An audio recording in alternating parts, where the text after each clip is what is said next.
ನಮ್ಮ ಬೆಳಗಾವಿನಲ್ಲಿ ಇದು illegal petroleum product ಸಾಗಾಣಿಕೆ ಆಗ್ತಾ ಇದೆ ಅಂತ. ಅದರ ಆಧಾರದ ಮೇಲೆ ಅವರು ಆಟೋ ನಗರದ ಟಾಟಾ ಪವರ್ ಪ್ಲ್ಯಾಂಟಿಂದ ಕಲಬುರಗಿ ಕಡೆ ಹೋಗುವ ಡಬಲ್ ರೋಡಲ್ಲಿ ಒಂದು ಟಾಟಾ ಕಂಪನಿದು ಟ್ಯಾಂಕರ್ ಸಂಖ್ಯೆ GJ127089 ಈ ಗಾಡಿಯನ್ನು ಸೀಸ್ ಮಾಡಿದ್ದಾರೆ. ಅದರಲ್ಲಿ ವಿಚಾರಣೆ ಮಾಡಿದಾಗ ಆ ಮಾಹಿತಿ ಸರಿ ಇತ್ತು ಅಂತ ಕನ್ಫರ್ಮ್ ಆಯಿತು. ಅದರಲ್ಲಿ ಯಾವುದೇ ದಾಖಲಾತಿ ಇಲ್ಲದೆ ಅವರು ಡೀಸೆಲ್ ಕ್ಯಾರಿ ಮಾಡ್ತಾಯಿದ್ರು. ಇದು 17,000 ಲೀಟರ್ ಡೀಸೆಲ್, ಅದರ ಒಟ್ಟು ಮೊತ್ತ ಸುಮಾರು 17 ಲಕ್ಷ. ಇದು ವಿದೌಟ್ ಡಾಕ್ಯುಮೆಂಟೇಷನ್, ವಿದೌಟ್ ಪರ್ಮಿಷನ್ ಇವರು ಸಾಗಾಟ ಮಾಡ್ತಾಯಿದ್ರು. ಈ ಪ್ರಕರಣದಲ್ಲಿ ಒಂದು ಕೇಸ್ ಮಾಳಮಾರುತಿ ಠಾಣೆಯಲ್ಲಿ ದಾಖಲು ಮಾಡಲಾಗಿದೆ.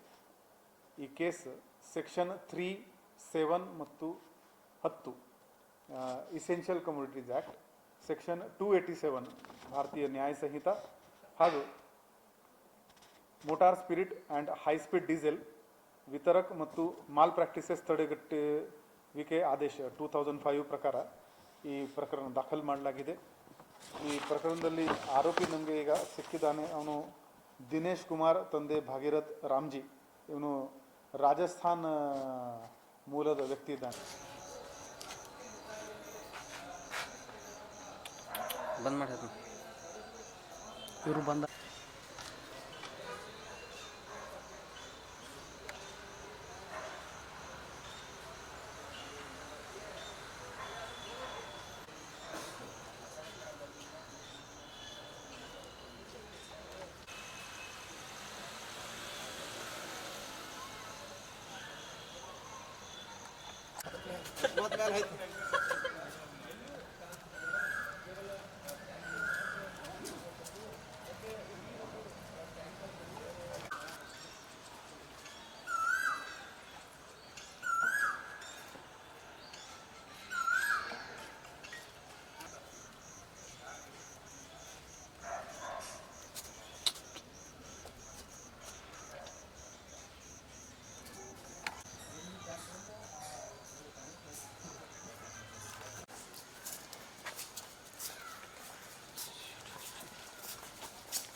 ले ले फ्रेम तो